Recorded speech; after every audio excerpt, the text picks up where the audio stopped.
Un saludo para los pregoneros, con todo mi corazón.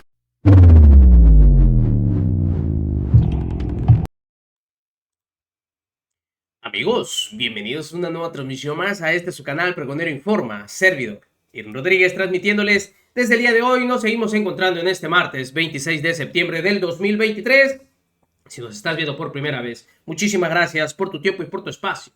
Solamente pedimos el apoyo con la suscripción para que cada día podamos ser más en esta gran familia pregonera. Señores, vámonos de lleno a la información, porque tal parece que el señor Leo Zuckerman no entiende, queriendo defender lo indefendible, y todavía hace un par de días vimos cómo descaradamente el señor quiso defender todavía a Xóchitl Gálvez y se le fueron encima, porque simplemente es algo indefendible.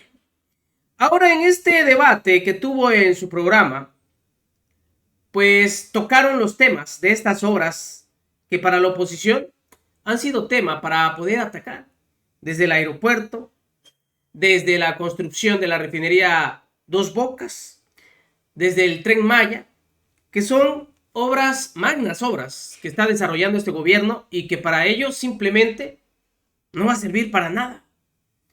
Pues bueno,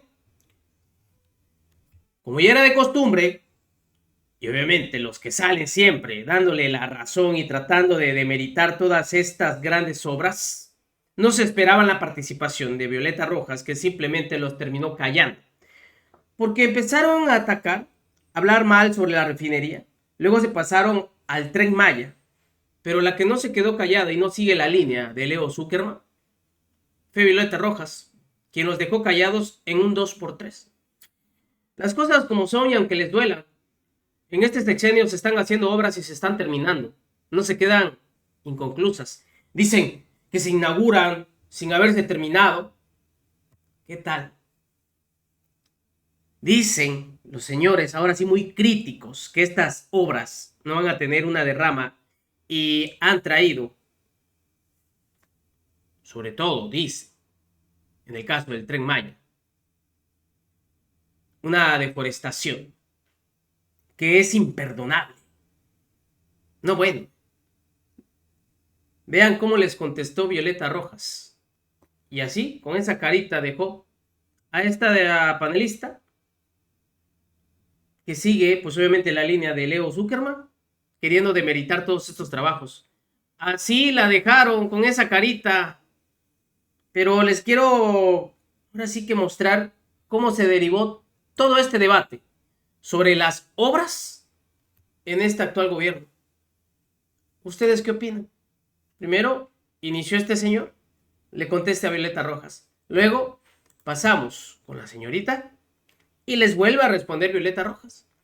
Y así dejaron a ambos calladitos, porque son muy buenos criticando, pero no hablan de la realidad de lo que se vive. Escuchen ustedes. Se calcula que en 2024 ya ni siquiera hay una fecha clara de cuándo empezaría a operar. Se suponía que el objetivo principal de esta obra era contribuir a la autosuficiencia en materia de producción y consumo de gasolinas en México. Si esta refinería terminara en algún punto de 2024 y empezara produciendo al 80% de su capacidad, ninguna refinería produce al 100%, de hecho las refinerías en México tienen una muy magra productividad, pero si esta fuera, digamos, una refinería casi perfecta y estuviera produciendo alrededor del 80% de su capacidad, México, o sea, lo que se reduciría en términos del déficit entre cuánta gasolina consume México y cuánta gasolina importa, se reduciría alrededor de la mitad.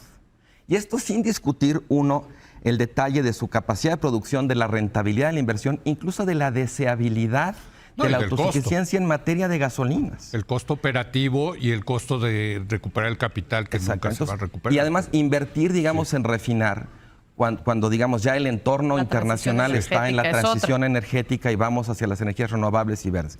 Para mí esta es, digamos, el principal ejemplo de una obra pues mal concebida, de una gran ambición.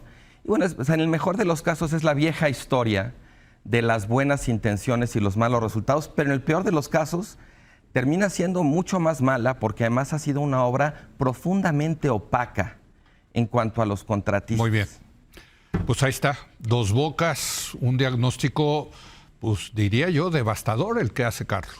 Hace unas semanas estábamos aquí hablando de la reducción de la pobreza y sobre todo de la reducción de la desigualdad. Y tenemos a partir de esta encuesta buenos datos de la reducción de la desigualdad regional, ¿verdad? Entonces los hogares de los estados más pobres crecieron más rápido, los ingresos crecieron más rápido que los de los estados más ricos. Esto es gracias en gran parte sí a los apoyos sociales que son universales, pero sobre todo a los proyectos de infraestructura que se están desarrollando en el sur-sureste. Entonces, a mí no me parece que la ambición esté mal colocada, como dice Carlos. Me parece que los proyectos, tanto el Tren Maya como todo el corredor transoceánico, que no es nada más un tren, sino todo un corredor de comunicación y de producción, están enfocados en una zona del país de la que el Estado mexicano se ha nutrido no solo en términos de recursos, sino también en términos culturales y de patrimonio. Digamos, hemos explotado esa zona durante cientos de años y apenas se está alguien fijando en retribuir un poco y en desarrollar esa área. O sea, es un ejercicio de justicia social. Totalmente. Así lo tengo aquí. Es un ejercicio de justicia social retribuir a la zona que más le ha dado a México. Más que de obra o de infraestructura pública, es como dotarles de cierta viabilidad económica. Sí, pero además, digamos, sí que son obras importantes de infraestructura. El Tren Maya, con sus 1.550 kilómetros casi, es la obra de infraestructura que en este momento se desarrolla en el mundo, la más importante, ¿no? Y que además se ha desarrollado en un tiempo récord. O sea, si lo comparamos con otros proyectos, digamos, comparables, ¿verdad? Como los trenes... el tren de Los Ángeles a San Francisco, que está completamente detenido, probablemente se inaugure en 2030, o el tren de Buenos Aires a Córdoba, esos trenes de alta velocidad que se están proyectando en otros lugares y que están completamente detenidos precisamente porque las empresas privadas que los financiaban quebraron o porque no, digamos, dejaron de ser viables. El Tren Maya realmente tener el avance que tiene en apenas 5 años. Sí hay sobrecostos, por supuesto, pero hay que ver a qué se deben, ¿verdad? Me parece que son proyectos de muchísima importancia, pues. O sea, no es nada más una cuestión simbólica, ¿no? de retribuir a esa parte del país, sino que era una deuda que se tenía. Indudablemente, viendo las estadísticas también económicas, Tabasco, por ejemplo, es uno de los estados que más crece económicamente. Pues sí, claro, porque tiene una inyección de capital impresionante para la refinería de Dos Bocas, ¿no? El tema es si efectivamente estas eran las obras que había que construir en el sur-sureste, supongo, ¿no? Tú dices sí, ¿no? Sí están dejando externalidades positivas, como dicen los economistas, ¿no? Pero más allá de eso, ¿tú cómo ves las obras del presidente? Yo creo que en general los proyectos de infraestructura de este sexenio sí son una posibilidad de evaluar por completo cómo ha operado la Cuarta Transformación. O sea, creo que en muchísimos dan ejemplos muy claros de un montón de cosas. Primero, en temas de legalidad. Se pueden construir en tiempo récord estas obras porque se ha violado la ley de manera repetida, la ley de planeación, el propio artículo 73 constitucional, donde no dice que las obras públicas tienen que ser para un proyecto de justicia social, sino generar un incremento en los ingresos públicos. La ley de obras públicas y servicios relacionados, desde los temas de las consultas, que han sido una de las razones por las que se han metido tantos temas de amparo, pero también temas de mediciones de impacto ambiental. El Tren Maya empezó a operar y empezó a construir sin mediciones de impacto ambiental, que son fundamentales, y todavía no las tenían y ya se había comenzado la obra. Tampoco se hicieron las mediciones con todos los tramos que se cambiaron. Yo creo que, o sea, primero un tema de legalidad muy profundo. Segundo, un tema de transparencia. Esta clasificación que hicieron de los proyectos de seguridad nacional y entonces ahí, como dice Carlos, se cerró la oportunidad hasta que no la Suprema Corte dijo, a ver, no, señores, y que volvieron a presentar el proyecto ese mismo día, pero se cerró la oportunidad de conocer cómo se estaba gastando el dinero. El tercero sí son los sobrecostos, o sea, Dos Bocas se calcula 40% más de sobrecosto. No, más. El Tren Maya, 208% de sobrecosto. El AIFA, 23% de sobrecosto, más lo que vamos a seguir pagando por no construir el otro aeropuerto, que es una deuda que además nos va a pasar del sexenio. Es un pequeño fobaproa.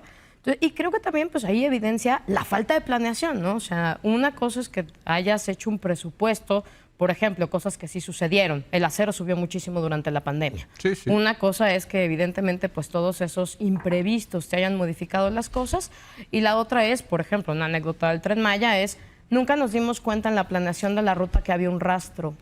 Y entonces ya que llegamos y nos encontramos que había un rastro, vamos a tener que volver a planear la ruta del Tren Maya porque no podemos quitar este rastro. Y esas son cosas que les pasaron a los operativos del Tren Maya. Creo que son evidencias de obras que están hechas más por vanidad que por necesidad. Vanidad, dirías. Claro, porque son proyectos, uno lo puede ver. La otra es que cosa, fíjate, digamos, el contraste entre lo que dicen las dos Vázquez es enorme. Una dice es justicia social, otra es vanidad. Necesitábamos en realidad la inversión o sea, sí necesitábamos desarrollar la península. Había muchos estudios de cuáles eran las maneras más óptimas de desarrollar la península, de cuáles eran los problemas que había y que sigue habiendo, por ejemplo, un tema de energía, de las que no se está haciendo cargo el tren. Sí. Otra cosa es si queríamos continuar o no con el modelo de extractivismo y de turismo extractivo y de depredación. Una de las cosas en las que es abiertamente violatorio el Tren Maya es que dice tiene que tomar en cuenta los efectos al medio ambiente, ¿no? Entonces, bueno, sí. No se toman en consideración esas cosas. Otra de las obligaciones es calendarizar. Claramente, con los miles y miles y miles de retrasos podemos ver que las obras están mal calendarizadas. Y finalmente, nada más así como colofón, pero yo no sé por qué seguimos normalizando esta muy priista manía de inaugurar obras a medio terminar. Bueno, eso ya es político y agárrense, porque, pues, digo, si hay algo que va a hacer el presidente, me queda clarísimo en este último año, es seguir inaugurando cosas sin terminar. Por cierto, yo creo que Dos Bocas es un capricho de López Obrador. Y López Obrador está justo recuperando lo que se empezó a hacer con Peña y terminando un compromiso que además él no adquirió. Y a mí me parece que ese tren también va a tener tiene un buen impacto social en una zona donde hay muchísimo tránsito entre personas. Quería nada más responder algunas cosas acerca del Tren Maya. Es verdad que hay un impacto ambiental del tren. Sí están publicadas las manifestaciones de impacto ambiental, tan es así que a partir de ahí vienen los amparos. La obra empezó antes de que se hicieran. Sí. Sin embargo, digamos, a estas críticas que se hacen a los impactos ambientales del Tren Maya, toman como contrafáctico el que la selva se va a quedar intocada. Y la verdad es que no es así. O sea, los otros proyectos que hay en la península, vamos a suponer, los parques eólicos, han deforestado 8 veces más territorio que el Tren Maya. El crecimiento urbano, 45 veces más. La agroindustria, 50 veces más. Oye, pero eso ha traído un desarrollo impresionante. O sea, Quintana Roo es un polo de desarrollo impresionante. Pero ¿estás de acuerdo en que siempre el costo es que se ha devastado la Pero los selva. costos del Tren Maya los beneficios del Tren Maya están sobreestimados según la Auditoría Superior de la Federación, 90%. Pero lo que está diciendo Violeta es que, sí, el desarrollo trae consecuencias ambientales y me parece que las consecuencias que trae el Tren Maya comparadas con las otras alternativas, que no sé cuál es la otra alternativa de desarrollo que tú propones para la península, pero comparados con las alternativas que se estaban llevando a cabo hasta ahora, son mucho menores, porque la deforestación del Tren Maya son 5,000 hectáreas, de las cuales, por ejemplo, la reserva del Parque del Jaguar tiene 2,500. Entonces, además hay un plan de reforestación de 100,000 hectáreas. Digamos, el Tren Maya no viene solo, no es nada más un tren, viene además con un plan de ordenamiento territorial de todos los estados que toca el tren. Y viene con estos programas de reforestación, etcétera. Entonces, creo que cuando evaluamos los impactos del Tren Maya, los tenemos que evaluar con el contrafáctico de qué otra cosa habría en lugar del tren. Buen punto. ¿No? Bueno, y yo creo que aquí hay un buen tema a debatir. Pues las cosas como son, ¿no? Y qué bueno que hay una buena representante que calla a estos señores que nada más se la pasan criticando estas obras. Ya quisiéramos que al menos en sexenios pasados hubiera una obra a la cual pues todos estuviéramos alabando, pero no existe. Era puro entreguismo. Y eso es lo que quieren seguir haciendo. Nos vemos, señores, que sigan pasando un excelente día. Servidor Irving Rodríguez transmitiéndoles desde su canal. Recuerden, la información está ahí y depende de todos nosotros el pregonarla. Nos vemos en una siguiente emisión.